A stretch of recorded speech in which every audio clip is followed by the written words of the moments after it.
G'day, welcome to Board Game Backers, brought to you by Liberty Guild Gaming. Today we're going to do our first how-to-play video on Apothebakery. Brought to you by Lux Lupo and designed by the Culinary Alchemists. Good to know that first before I started the recording. So, see how we go. And yeah, subscribe, follow along, do what you have to do. Talk to you guys soon. See you at the table. Bye. Set the sun token to open up your Apothebakery. Place your wilderness deck over the player count. Fill up the wilderness area in a conveyor-like fashion from left to right. And each of these is the stamina value in order to collect them during the foraging phase. However, if you get 8 stamina, you can take 2 cards from the wilderness deck. Place 3 adventures out for a 2-player game, 4 for a 3-player, and 5 if you're playing 4 players. Each of these heroes get, each of these heart values has a reduced health. We'll give you an additional point as a near death. We give them each a diagnosis card at the base of the card. This will let you know what ailments they are suffering from and also what is their starting heart value.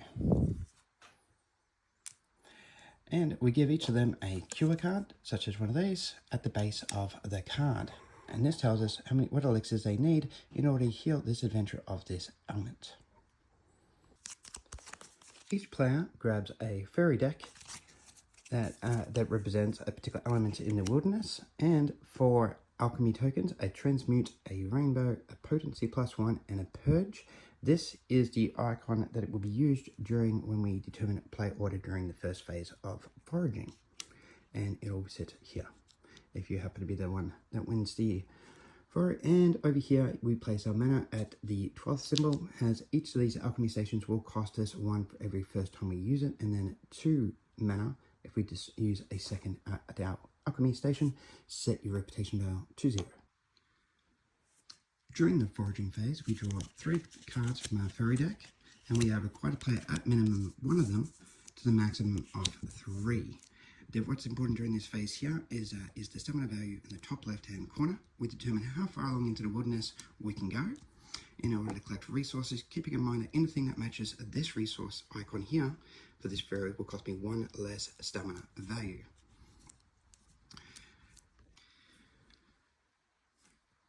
During the foraging phase, if you choose to go with the lowest stamina value in your hand, and you happen to be the lowest stamina compared to any other player, you will be then first in order to choose from the resource. Any unused fairies return to the top of the deck,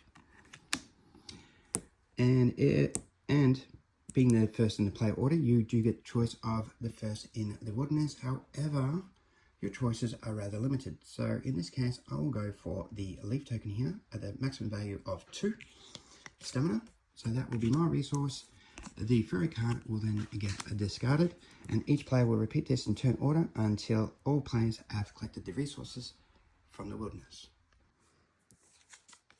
During the alchemy phase, I drew a leaf resource of a potency of 1.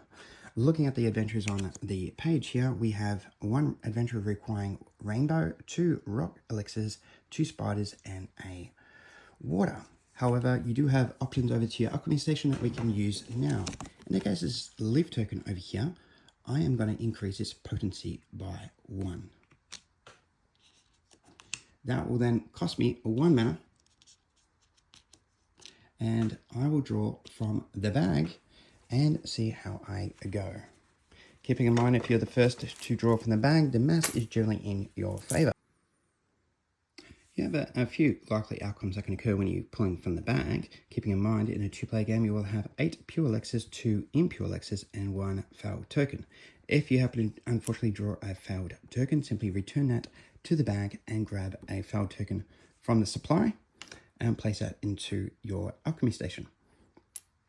If by any chance you happen to grab an impure elixir, this simply means that you will roll a side effect die if you use it as part of your concoctions in healing an adventure. And over here we have 2 pure elixirs, which will be very helpful in making this rainbow concoction over here. You cannot mix a pure elixir with an impure elixir. However, you can mix any 2 elixirs pure elixirs of your choosing. So this could have just as easily been a rock or a water, and I would still be able to make my rainbow.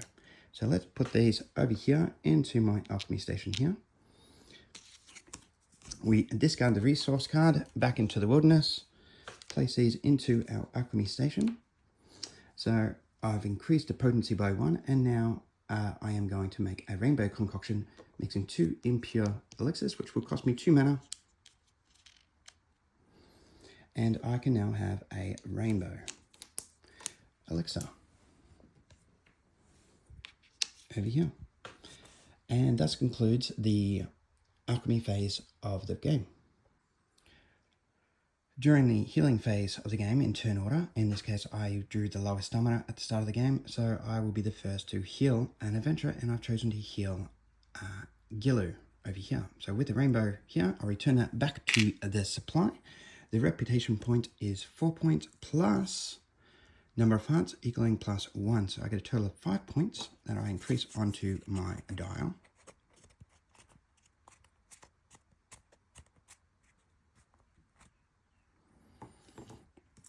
I keep the reputation card for in-game objectives and also in-game scoring for the most elixirs.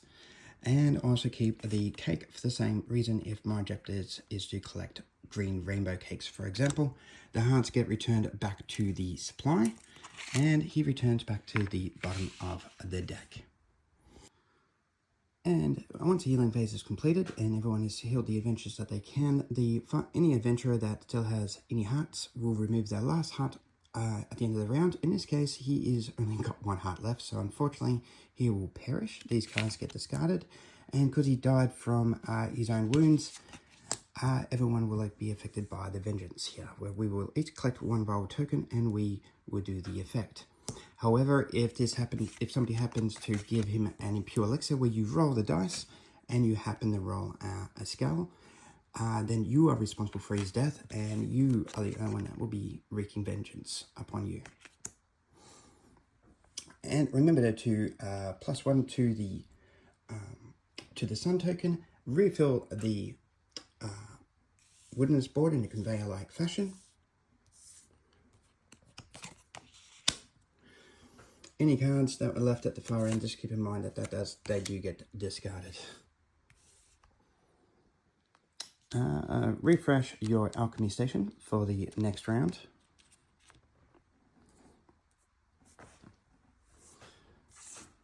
Refresh the adventure area as we did at the start of the game by replenishing 3 adventurers and giving each of these their diagnosis cards and responding cure cards. You repeat each 3 phases and advance the sun token at the end of each round. When you get to the final round, you get to heal as many adventurers as you can in a round-robin fashion. First player will get to heal an adventurer, then the second player, and in play order returns back, and you get another chance to heal. And tally up your points, check out your objectives, and who healed the most, and the person with the most points wins.